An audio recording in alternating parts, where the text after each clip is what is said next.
తాకట్లో ఉన్న మీ బంగారాన్ని విడిపించి ఆ రోజు ఆన్లైన్ రేటుకి కొంటాం. Sharma gold company. అందరికీ నమస్కారం. శ్రీమాత్రే నమః. దేవీ శరన్నవరాత్రుల శుభాకాంక్షలు. ప్రస్తుతం మనతో పాటు ఉన్నారు శ్రీ శ్రీ శ్రీ ఆనంద శివకామేశ్వరి సన్నిధానం పీఠాధిపతులు శ్రీ శ్రీ శివకామేశ్వరి ఆనందమయ్యి అమ్మ. మాతాజీతో మాట్లాడి ఈ నవరాత్రుల్లో ఏ రోజు ఏ రకమైన అలంకారం చేయాలి అమ్మవారికి, అలాగే ఎటువంటి నైవేద్యం సమర్పించాలి, ఏ రంగు అమ్మవారికి ప్రీతి, ఎలాంటి పుష్పాలు పెట్టాలి, ఎలాంటి నామస్మరణ మనం ఆ రోజంతా చేయాలి తెలుసుకుందాం. మాతాజీతో మాట్లాడదాం. అమ్మ నమస్కారం. శ్రీమాత్రే నమః. శ్రీమాత్రే నమః. ఎలా ఉన్నారు? బాగున్నానమ్మా. దేవీ శరన్నవరాత్రుల శుభాకాంక్షలు మీకు కూడా.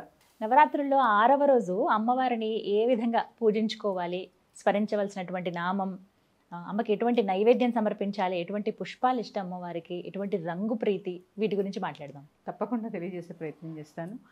యాదేవి సర్వభూతేషు మాతృరూపేణ సంస్థిత. నమస్తస్యై నమస్తస్యై నమస్తస్యై నమో నమః. శ్రీ గురుభ్యో నమః. మనందరికీ చాలా ఇష్టమైనటువంటి అలంకారము శ్రీ లలితా త్రిపుర సుందరీ దేవి అలంకారం. అవును, లలిత గురించి చెప్పుకోవాలంటే అసలు ఎన్ని ఎపిసోడ్స్ అయినా సరిపోవు. ఆవిడ గురించి చెప్పాలి అంటే, ఆవిడ జగన్మాత గురించి చెప్పాలి అంటే అసలు ఈ జన్మే చాలదేమో. ఆవిడ పేరు చెప్తేనే ఎంతో ఉత్సాహం. అందుకే లలిత అయ్యింది ఆవిడ. ఆవిడ పేరేంటి? లలిత అంటే లాలిత్యము కలది అన్నిటిల్లో. అంటే ఇక్కడ మనకి ప్రత్యేకంగా చెప్తున్నది ఏంటి అంటే, స్త్రీలందరూ కాదు, పురుషులు కూడా ఎంతో కొంత లాలిత్యంగా ఉండాలి, సుకుమారంగా ఉండాలి, మోటగా ఉండకూడదు అనేది మన జీవితంలో ముందు నేర్చుకోవాలి. తర్వాత అమ్మది మాతృతత్వం. అందరూ ఆడవాళ్ళకే అనుకుంటారు, కాదు, మా పురుషులు కూడా ఎంతో కొంత మాతృతత్వాన్ని కలిగి ఉండాలి. తండ్రి తత్వం కాకుండా మాతృతత్వాన్ని కూడా పురుషులు కూడా కలిగి ఉండాలి. ఇక ఆ రోజు విశేషమైన పూజలు ఉంటాయి కదా, చాలా విశేషంగా ఉంటాయి. అన్ని చోట్ల అలంకారాలు బాగుంటాయి. అసలు అర్చన ఎక్కడ చూసినా, పారాయణలు, లలితా సహస్రనామ పారాయణ, ఇట్లా చాలా విశేషంగా జరుగుతాయి. నిండుగా కనపడుతున్నారు అమ్మవారు. అసలు ఆ రోజు 2 కళ్ళు సరిపోవు చూడాలంటే, 2 కళ్ళు సరిపోవు. ఆ రోజు ప్రత్యేకంగా దేవాలయాల్లో అమ్మవారికి అలంకరించేటటువంటి రంగు పసుపు రంగు. ఇది చాలా మంది వాదిస్తూ ఉంటారు, ఎరుపు కదా పసుపు ఏంటి అని. దానికి నేను చెప్తాను. అరుణాం కరుణాతరంగితాక్షీం ధృతపాశాంకుశ పుష్పబాణ చాపాం అణిమాధివిరావృతామయూఖైః అహమిత్యే విభావయే భవానీం ధ్యాయేత్ పద్మాసనస్తాం వికసితవదనాం పద్మపత్రాయతాక్షీం హేమాభాం పీతవస్త్రాం. హేమము అంటే బంగారము, పీతవర్ణము అంటే పసుపు రంగు. అమ్మ ఎలాంటి, అక్కడ పీత వస్త్రం అని చెప్పబడింది కదా స్పష్టంగా. అమ్మ శరీర ఛాయ సింధూరారుణ విగ్రహం.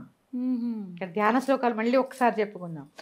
సింధూరారుణ విగ్రహాం త్రినయనాం మాణిక్యమౌళి స్ఫురత్ తారానాయక శేఖరాం స్మితముఖీం ఆపీన వక్షోరుహాం పాణిభ్యాం అళిపూర్ణరత్నచషకం రక్తోత్పలం బిభ్రతీం సౌమ్యాం రత్నఘటస్థరక్తచరణాం ధ్యాయేత్ పరామంబికాం అరుణాం కరుణాతరంగితాక్షీం ధృతపాశాంకుశపుష్పబాణచాపాం అణిమాధిభిరావృతామయూఖైః అహమిత్యేవ విభావయే భవానీం ధ్యాయేత్ పద్మాసనస్తాం వికసితవదనాం పద్మపత్రాయతాక్షీం హేమాభాం పీతవస్త్రాం కరకలితలసద్హేమ పద్మాం వరాంగీం సర్వాలంకారయుక్తాం సతతమభయదాం భక్తనమ్రాం భవానీం శ్రీవిద్యాం శాంతమూర్తిం సకలసురనుతాం సర్వసంపత్ప్రదాత్రీం సకుంకుమ విలేపనామలికచుంబికస్తూరికాం సమందహసితేక్షణాం సశరచాపపాశాంకుశాం అశేషజనమోహినీం అరుణమాల్యభూషోజ్వలాం జపాకుసుమభాసురాం జపవిదౌ స్మరేదంబికాం. ఇంత ఉంది ఆవిడ గురించి తెలుసుకోవాలంటే. ఇక్కడ ఈ శ్లోకంలో మనం ఇంకోటి చెప్పుకున్నాం, జపాకుసుమములు. జపాకుసుమములు అంటే మందార పువ్వులు. అంటే ఎంత తేలికగా ఉంటుందో అమ్మవారు అంత తేలికగా ఉంటుంది. ఇక్కడ జపాకుసుమాలు అంటే జపములు అని అమ్మవారి యొక్క వైభవం చెప్పుకున్నప్పుడు చాలా విపులంగా చెప్పుకునే ప్రయత్నం చేద్దాం. ఈ ధ్యాన శ్లోకాలు, ఇక్కడ ధ్యాన శ్లోకాలు, దీని యొక్క విశేషణ ఇది తెలుసుకొని ఈరోజు ఖచ్చితంగా, ఎందుకంటే శరన్నవరాత్రులు చాలా విశేషమైన కాలం కదా. అవును. ఆ ధ్యానం, ఇప్పుడు ఈ శ్లోకాలు ఎందుకు చెప్పాను అంటే ధ్యానం చెయ్యండి. ముందుగా సింధూరారుణం దగ్గర నుంచి అమ్మవారి యొక్క శరీర ఛాయ, సింధూరారుణ విగ్రహం అంటే సింధూరము ఎరుపు కలిపినటువంటి రంగులో శరీర ఛాయ ఉంది. అక్కడ సింధూరారుణ విగ్రహం త్రినయన, 3 కళ్ళతో, అంటే ఇలా ఒక్కొక్క అంశాన్ని అమ్మవారిని అలా మనం చక్కగా భావన చేస్తూ ధ్యానం చేయాలి.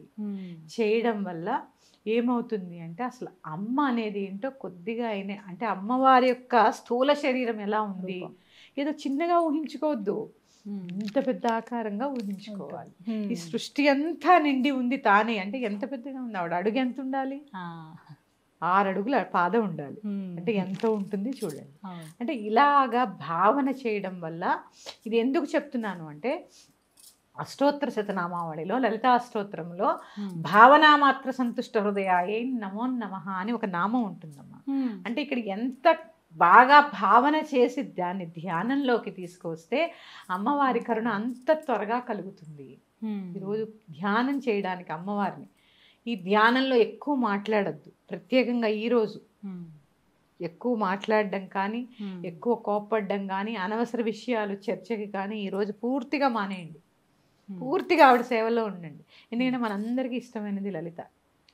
ఆవిడ అంటేనే ఒక ప్రొటెక్షన్ కదమ్మా. ఆవిడికి కట్టేటటువంటి రంగు పసుపు రంగు, లేదా బంగారము లేదా పసుపు రంగు చీర కడుతూ ఉంటారు.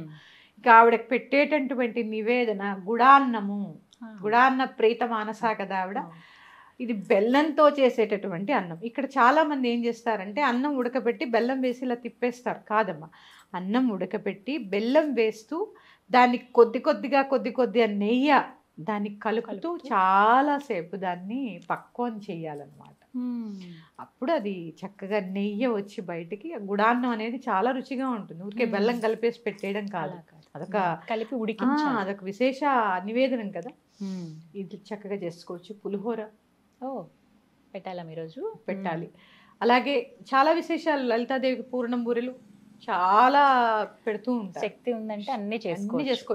ముందు ఓపిక, అదే కదా. పూజ మానేసి నైవేద్యంలోనే కూర్చోకండి. విశేషంగా నివేదించవలసింది గుడాన్నం మాత్రమే. గుడాన్నం నివేదన చేయండి.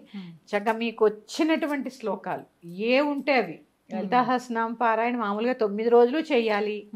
అలాగే ఈరోజు ఇంకా విశేషంగా 3 సార్లు చేసే ప్రయత్నం చేయండి. ఎందుకంటే ప్రాతకాలము, మధ్యాహ్న కాలము, సంధ్యాకాలంలో త్రిసంధ్యలు ఆ పారాయణ చేసినట్టు ఉంటుంది. ఎందుకంటే ఆవిడ త్రిపుర సుందరి కదా. ఈ త్రిపురాలన్నిటికీ కూడా ఆవిడే మూలం. ప్రాతకాలం, మధ్యాహ్నం, ఉదయం, త్రిపురం లవల, అవును 3 పూటలు, వీటన్నిటికీ కూడా అతీతమైనది కాబట్టి ఆవిడ త్రిపుర సుందరి. అందుకని 3 పూటలా చక్కగా లలితా సహస్రనామ పారాయణ, ముఖ్యంగా ఖడ్గమాల ఈ రోజు చదవాలమ్మా. అంటే ప్రతిరోజు చదవాలి. ద్విచక్రం ఉన్న వాళ్ళ ఇంట్లో ఖచ్చితంగా చదువుకోవాలి. ఇక్కడ ఖడ్గమాల గురువు ద్వారానే నేర్చుకుని చదవాలి అనేది నియమం ఎందుకుంది అంటే, ఖడ్గమాల అనేది శ్రీచక్రంలోని దేవతలు అందరూ ఏ ఆవరణలో ఏ దేవతలు ఉన్నారు అనేది గురుముఖతగా ఎందుకు తెలుసుకోవాలి అంటే, ఆ ఖడ్గమాల మీకు అర్థం అవ్వాలిగా ఫస్ట్. అవును, అర్థమైతే ఇప్పుడు ఏదైనా అర్థమైతే ఏది వ్యర్థం కాదు. అర్థం చేసుకుంటే ఈ యొక్క స్థానాల్లో ఈ యొక్క దేవతలు ఉన్నారు, వసిన్యాది వాగ్దేవతలు ఉన్నారు, వస్తారు అక్కడ. ఎక్కడని చెప్పి తెలుస్తుంది మనకి? అష్టమాతృకులు వస్తూ ఉంటారు. ఇలా ఆవరణ దేవతలు అందరూ వస్తుంటారు భూపరిత్రయం దగ్గర నుంచి. ఖడ్గమాల చదువుకునే ప్రయత్నం చేయండి. అది ఖడ్గము అంటే అందరూ చాలా మంది కత్తి అనుకుంటారు. ఈ కత్తి ఎలాంటిది అంటే, మనం సంపాదించుకునే కత్తి, మనల్ని కష్టాల నుంచి బయటపడేసేటువంటి కత్తి, మనలో దుర్గుణములన్నింటినీ నాశనం చేసేటటువంటి కత్తి. ఇది ఖడ్గమాల అంటే. మాల అంటే దండ. మళ్ళీ ఒకసారి విశేషంగా చెప్పుకుందాం. ఖడ్గమాల అందరూ కూడా తెలుసుకోవాలమ్మా. ఎందుకంటే ఉచ్చారణ దోషాలు లేకుండా ఎలా చదవాలి, ఏ ఏ స్థానంలో ఏ ఏ దేవతలు ఉంటారు తెలుసుకునే ప్రయత్నం చేద్దాం. ఎందుకంటే ఇప్పుడు అందరు స్త్రీలు చదువుతున్నారు, చదవండి. కాకపోతే కామ్యార్థులే చదివేవారు మాత్రం గురుముఖతగా నేర్చుకునే చదవాలి. ఏమీ లేదు మాకు అమ్మే సర్వస్వం అనుకుంటే చదువుకోవచ్చు. అన్నీ ఆవిడే కదా. అవును. అందుకని ఖడ్గమాల చదవడం ఈ 9 రోజులు చదువుకోండి. తర్వాత ఈ లలితా సహస్రనామ పారాయణ కూడా చాలా విశేషం. ప్రత్యేకించి దుర్గా సూక్తం, ఇది కూడా రోజు చదువుకోవచ్చు. ఇది ఉంది కదా, కాత్యాయనాయ విద్మహే కన్యకుమారి ధీమహి తన్నో దుర్గ ప్రచోదయాత్. ఇక్కడ మళ్ళీ అందరికీ అనుమానం వస్తుంది, మరి నేను లలిత అంటున్నారు దుర్గ గురించి చెప్తున్నారు అని మనకు వచ్చే అనుమానం. అది దుర్గా అంటే అర్థం ఏంటి? మా దుర్గుణములని నశింపజేసేటటువంటిది, దుర్గుణములని నాశనం చేసేటటువంటి దేవి పేరే దుర్గా కదా. అవన్నీ ఆవిడే. అందుకని చదువుకోవాలి, ఖచ్చితంగా చదువుకోండి. ఇక నేను ఒక చిన్న శ్లోకాలు తప్పకుండా చెప్తాను. మూక పంచశతిలోని 18వ శ్లోకం.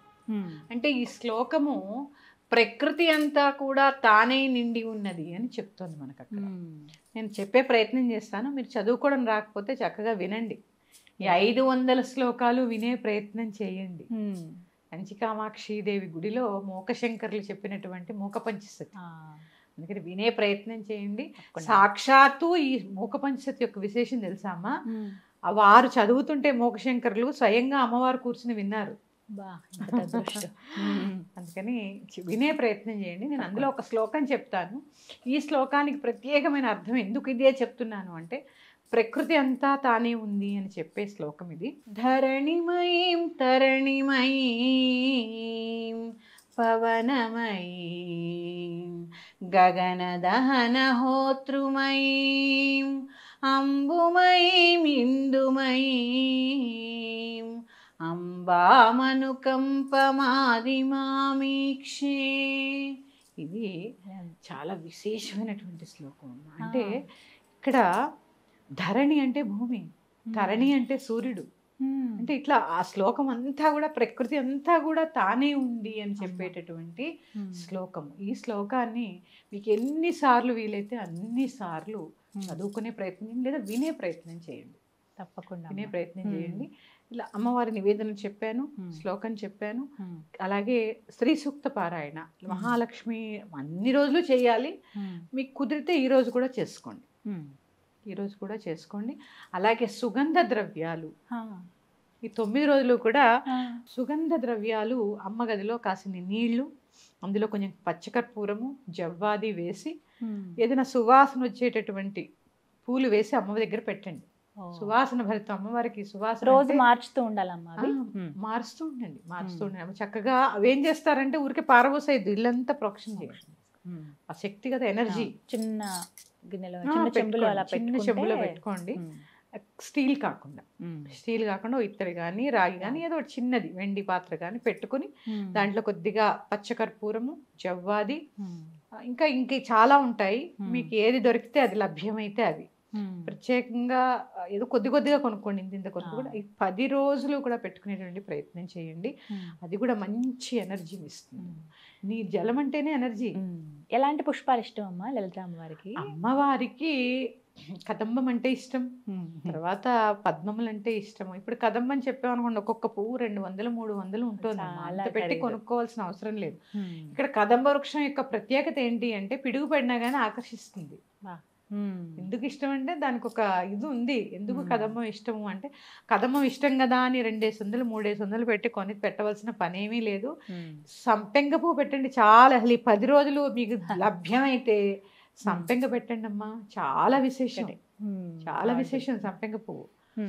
ఇంకా ఇప్పుడు విరజాజులు వస్తూ ఉంటే సువాసన, కనకాంబరం మాత్రం అర్చనకి పనికిరాదమ్మా, పనికిరాదు. అలంకరణకు కూడా పనికిరాదు నన్ను అడిగితే. ఎందుకంటే సువాసన లేనివి ఏవి కూడా పూజకి కానీ పనికిరావు. ఏదో బయట డెకరేషన్ చేసుకోవడానికి తల్లో పెట్టుకోవడానికి తప్ప సువాసన లేనటువంటి పువ్వులు పనికిరావు. అంటే ఇంకా ఇలా విశేషంగా ఏముంటే అవమ్మా, మల్లెలు పైగా కరవీర పూలు ఆవిడకి చాలా ఇష్టం. కరవీర పుష్పం కూడా లభ్యమైతే పెట్టుకోండి. ఇవి నేను చెప్పాను కదా అని పడిపోయి కొనుక్కొచ్చి లేదా పక్క వాళ్ళ ఇంట్లో చెప్పకుండా కోయడం అది ఇంకా దోషం. ఇలాంటివి చేయకుండా మీకు ఏది లభ్యమైతే అది, నేను ఎప్పుడు చెప్పేది అది, ఇట్లా చేసుకోండి. ఈ శ్లోక పారాయణ చేసుకునే ప్రయత్నం చేయండి. లలితా సహస్రనామ పారాయణ చదువుకోండి. ఖడ్గమాల ఈ 11 రోజులు చదువుకోండి. 11 రోజులు చదువుకోండి. అది కేవలము అమ్మ అనుగ్రహం కోసం మాత్రమే అని సంకల్పం చేసి చదువుకోండి. ఎందుకంటే మీకు ఏదైనా కోరికతో ఖడ్గమాల చదవాలంటే గురుముఖతగా నేర్చుకొని తీరాలి. ఒకవేళ అలా ఏమైనా కావాలనుకుంటే మీ దగ్గర జాయిన్ అవ్వాలి ముందుగానే జాయిన్ అయితే అప్పటికి ఎన్ని రోజులు పడుతుందమ్మా నేర్చుకోవడానికి? చాలా సులువు, ఒక 2-3 రోజుల్లో చెప్పేస్తాను. ఎందుకంటే పుస్తకం చూడకుండానే చదవాలని ఏం రూల్ లేదు. అయిపోయి ఆ వయసు ఇప్పుడు మేమే చూసుకోండి 50లోకి వచ్చాం. అంత గుర్తు ఎక్కడ పెట్టుకుంటాం? ప్రతిదీ చూడకుండా చదవాలనే తాపత్రయం అవసరం లేదు. చూసి తప్పులు లేకుండా చదవడం ముఖ్యం. ఇది ముఖ్యం.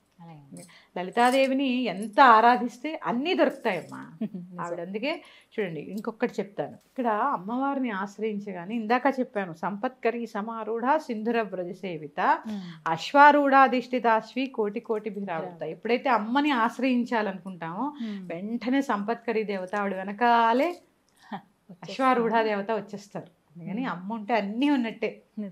విశేషంగా పూజ చేసుకోండి, విశేషమైన నివేదన కూడా చేయండి. కుంకుమలు ఇలా తీసి పోసేయకుండా, ఎందుకంటే కుంకుమ వృధా చేయకుండా బొట్టు పెట్టుకోవడానికి వీలుగా కొద్దిగా చేయండి అంతే. ఇంత 10 రోజులు అయ్యేసరికి ఇంత చేస్తారు, అదంతా తీసుకెళ్ళి వ్యర్థం చేస్తారు. అలాంటి పనులు చేయకండి, కొద్దిగా వాడుకోండి. దాని ఏమంటారు, పొందికగా చేసుకోండి పూజ. కొంచెం ఇంటిన్ని పూలు ఇంతింత కుంకాలు వేయకుండా అవన్నీ పీఠాల్లో దేవాలయాల్లో ఆ శ్రీచక్రాలు అర్చనలు అవన్నీ వేరు. గృహస్థు చక్కగా శాంతంగా పూజ చేసుకోవాలి. ఇలా పూజ చేసుకున్న అమ్మవారి కృపకు పాత్రులు కండి. మళ్ళీ మరొక్క అవతారం యొక్క అంశంతో మీ ముందుకు వస్తాను. శ్రీమాత్రే నమః. స్వస్తి. శ్రీమాత్రే.